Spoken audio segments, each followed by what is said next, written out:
Какво искаш от дядо Коледа?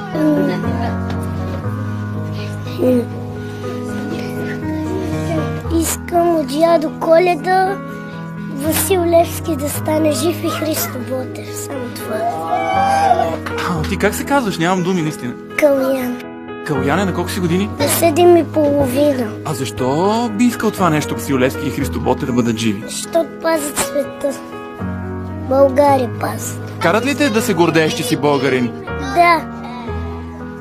Да. А кой ти говори за тях? В училище, навсякъде. Навсякъде. Браво, бе, приятел, много съм впечатлен. Това е феноменално, което каза. Вярваш ли, че Васил Левски и Христо Ботев биха направили в България да се живее по-добре, отколкото сега? Да. Защо? Защото така с тях сме по-щастливи и всичко сме с